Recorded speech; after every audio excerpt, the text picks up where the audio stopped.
পরপর দুই ধাক্কা সামলে লিওনেল মেসির আর্জেন্টিনা এখন কানসাস সিটিতে। মেসির হ্যাট্রিকে আলজেরিয়াকে উড়িয়ে যে শহরে বিশ্বকাপ মিশন শুরু করেছিল আলবিসেলেস্তারা,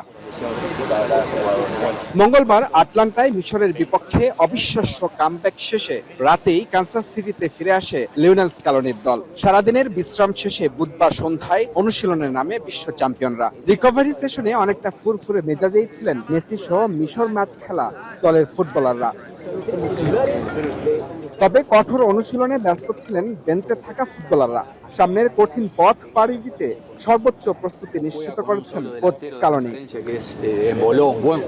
অনেকটা মেসির কাঁধে চড়েই শেষ ৮-এ আর্জেন্টিনা। আসরে এলেমটিনের নামের পাশে ৮ গোল, সব মিলে বিশ্বকাপে ২১ গোলের মালিক। মিশরের বিপক্ষে পেনাল্টি মিসের পরও সেই মেসি জাদুতে জয় নিয়ে মাঠ ছাড়ে দলটি। সুইজারল্যান্ডের বিপক্ষেও তাকে ঘিরেই জয়ের স্বপ্ন দেখছে আর্জেন্টিনা। সতীর্থ লিয়ান্দ্রো পারেদেস তো জানিয়েই দিলেন, মেসির শেষ বিশ্বকাপ ম্যাচ ফাইনালের আগে চায় না দলটি। মিশরের বিপক্ষে ম্যাচ শেষে মেসিকে কাঁধে তুলে নাচার একটি বিশেষ কারণ ছিল।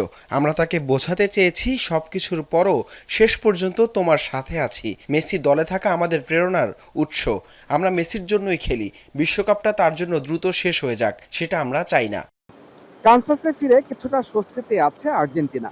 এই শহরেই বেস ক্যাম্প তিনবারের বিশ্ব চ্যাম্পিয়নদের। শেষ ৮-এও তুলনামূলক সহজ প্রতিপক্ষ পেয়েছে আলবিসেলেস্তারা। র্যাঙ্কিং এর ১৯ নম্বরে থাকা সুইজারল্যান্ডকে হারালেই মিলবে সেমিফাইনালের টিকিট।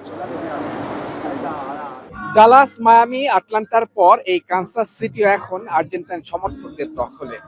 আর এই শহরটি আর্জেন্টিনা দলকেও দিচ্ছে কিছুটা বাড়তি স্বস্তি।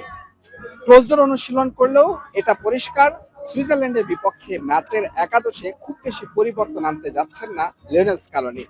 আগের ম্যাচে দারুণ পারফর্ম করা পারেদেস, তাগলিয়াফিকোরা থাকছেন শুরুর একাদশে, সেটা অনেকটাই নিশ্চিত। মুজরাবিন তারেক, যমুনা স্পোর্টস, কানসাস, যুক্তরাষ্ট্র।